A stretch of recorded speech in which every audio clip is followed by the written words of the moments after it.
Já de volta com o Giro do Boi, vamos agora ao quadro que incentiva a capacidade e a criatividade daqueles que atuam no agronegócio, na nossa pecuária. Está no ar Giro Inspiração.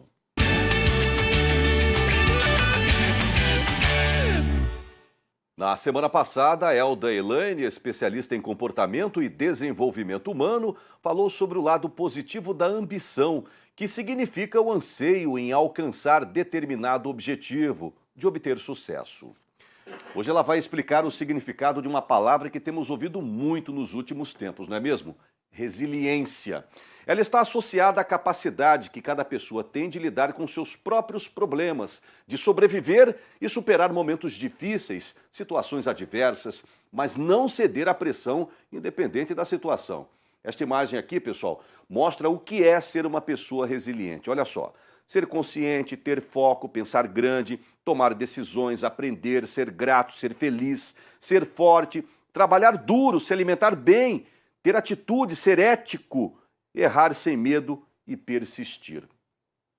O benefício que temos ao ser resiliente nos torna pessoas melhores que antes. Este é o 5º episódio do Giro Inspiração. Na tela. Os críticos têm muito a ensinar. Ocorre que os criticados, indignados com a crítica, nem sempre enxergam o aprendizado por trás dela. Hoje falaremos a respeito do ser humano de resiliência.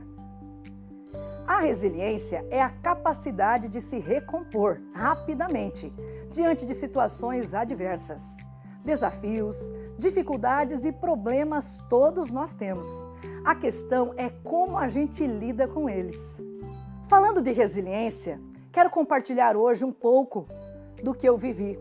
Para que você que está aí na fazenda, você que está no escritório, você que está no campo ou na cidade, possa perceber o quanto que você também já evoluiu e o quanto que ainda nós podemos evoluir. Quando jovem, eu fui em busca do primeiro emprego, como você deve ter ido, ou quem sabe como você vai, você que é jovem que nos acompanha. Fui em busca do primeiro emprego e queria muito trabalhar em rádio. Imagine você que está aí na sua casa acompanhando agora. Que experiência que você tinha quando jovem, 15, 16, 17 anos. Era mais ou menos essa a minha idade. Eu também não tinha experiência, mas eu tinha vontade, tinha determinação. Mas lá naquela emissora, isso não valia. Valia apenas experiência. Eu tinha 2 opções diante do não que eu recebi. Ir para casa me lamentar porque eu não tinha experiência ou ir para outra rádio. Na mesma hora, eu fui para outra rádio. E aqui aproveito para dizer, o não a gente já tem. A gente tem que ir em busca do sim. Para mim não existe não, existe ainda não. Fui para outra rádio. Cheguei lá em torno das 2 horas da tarde. Logo a recepcionista me atendeu, pedi para falar com o diretor e ela disse que ele iria me atender. Ao contrário da outra rádio, demorou muito para o diretor me atender. Às 6h15 da tarde, ou seja, aproximadamente 4 horas e 15 minutos depois, eu fui atendida. E a pergunta foi exatamente a mesma. Você tem experiência?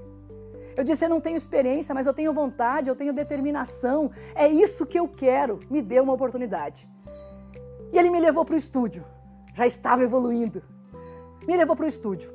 E eu gravei o primeiro texto. E naquela hora, confesso para vocês, que aquela menina introvertida, tímida, que tinha dificuldade de ler na 6ª série, se manifestou em mim. E eu lembro até hoje que de repente o diretor abriu a porta e disse assim, sabe que você não foi mal, você foi muito mal. Aquela voz ecoava, mas eu quero uma oportunidade. Me dê uma oportunidade, eu vou honrar essa oportunidade. Isso foi 14 de julho de 94. E ele me deu a oportunidade, não me contratou, mas permitiu que eu fosse gravando. E ele me passando toques, me passando informações, me dando dicas do quanto eu poderia evoluir. E dia 1º de junho de 95, ele me contratou. Contratou para fazer falecimento, mas o importante é que eu estava contratada. Dificilmente a gente começa gerente, a gente começa presidente, a gente começa dono.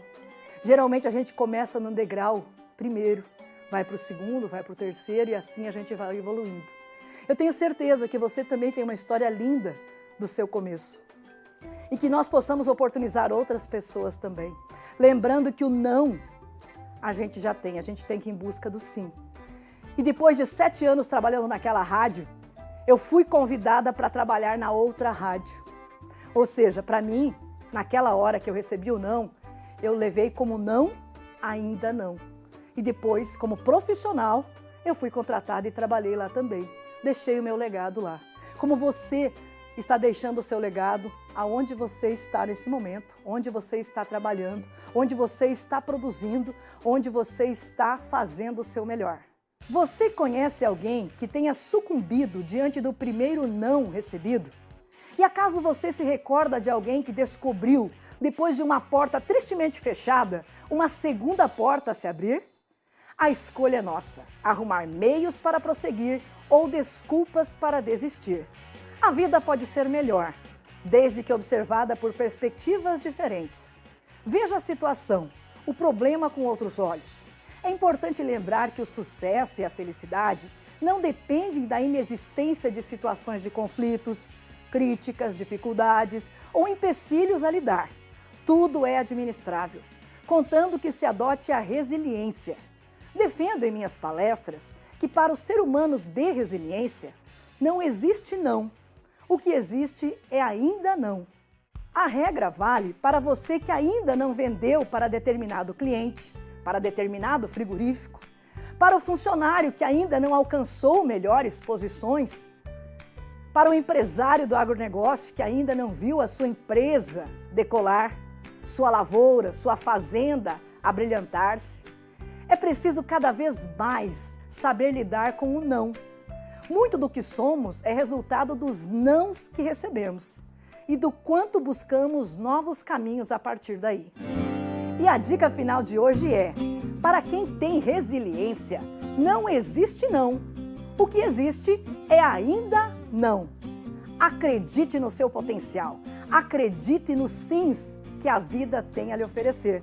Um grande abraço e até o próximo encontro.